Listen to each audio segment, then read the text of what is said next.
Hello welcome back to my another video. അപ്പോൾ നമുക്ക് എങ്ങനെയാണ് നല്ല ചീസി എഗ് ബോൾ ഉണ്ടാക്കാൻ നോക്കാം. മുട്ട ഉണ്ടെങ്കിൽ ആർക്കും ഇത് പെട്ടെന്ന് ഈസിയായിട്ട് തയ്യാറാക്കാം. അപ്പോൾ എങ്ങനെയാണെന്ന് നോക്കാം. അതിനായിട്ട് ഞാനിവിടെ ഒരു വലിയ ഉള്ളി ചെറുതായിട്ട് അരിഞ്ഞത് ചേർത്ത് കൊടുക്കുന്നുണ്ട്. പിന്നെ 5-6 അല്ലി വെളുത്തുള്ളി അതും ചെറുതായിട്ട് അരിഞ്ഞത് ചേർത്ത് കൊടുക്കുന്നുണ്ട്. പിന്നെ കുറച്ച് മല്ലിച്ചപ്പും.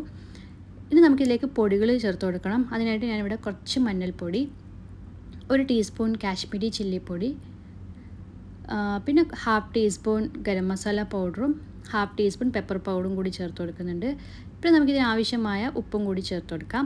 ഇത് നന്നായിട്ട് നമുക്കിതൊന്ന് മിക്സ് ചെയ്തെടുക്കണം.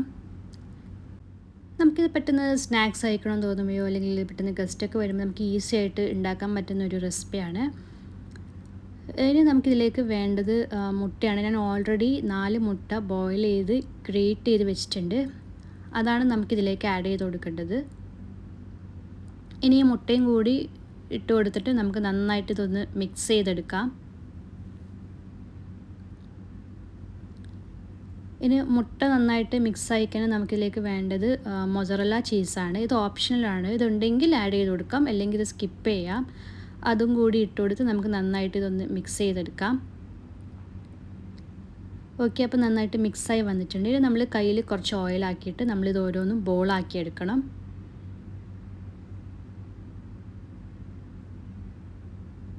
അപ്പോൾ ഞാനിത് ഇവിടെ എല്ലാം ബോളാക്കി എടുത്തിട്ടുണ്ട്. ഇനി നമുക്ക് ഈ എഗ് ബോൾസിന് ചെറിയൊരു ലൈറ്റ് കോട്ടിങ് കൊടുക്കണം.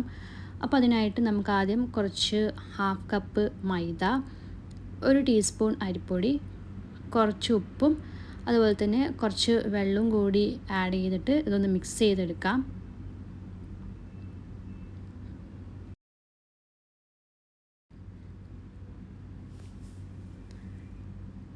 അപ്പോൾ ഇതാ ഈ ഒരു കൺസിസ്റ്റൻസിയിൽ നമുക്ക് ബാറ്റർ ആക്കി എടുക്കണം. ഇനി നമുക്ക് കുറച്ച് ബ്രെഡ് ക്രംസ് വേണം. ഞാൻ ഓൾറെഡി ബ്രെഡ് ക്രംസ് പൊടിച്ച് വെച്ചിട്ടുണ്ട്. ഇനി നമ്മൾ നേരത്തെ ആക്കി വെച്ച ഓരോ എഗ് ബോൾസ് എടുത്ത് മൈദയുടെ ബാറ്ററിൽ ഡിപ്പ് ചെയ്ത ശേഷം ഇതുപോലെ ബ്രെഡ് ക്രംസ് വെച്ച് കോട്ട് ചെയ്തെടുക്കാം.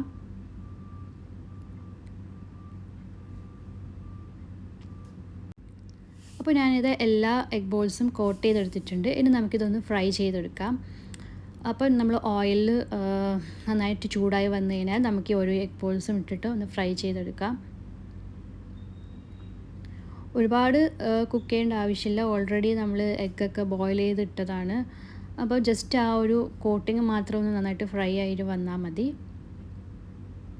അപ്പോൾ നമുക്കെല്ലാം തിരിച്ചിട്ട് എടുത്ത് ഒന്ന് ഫ്രൈ ചെയ്തെടുക്കാം. അപ്പോൾ ഇതാ നമ്മളുടെ എഗ് ബോൾസ് ഫ്രൈ ആയി വന്നിട്ടുണ്ട്. അതൊരു പ്ലേറ്റിലേക്ക് മാറ്റാം.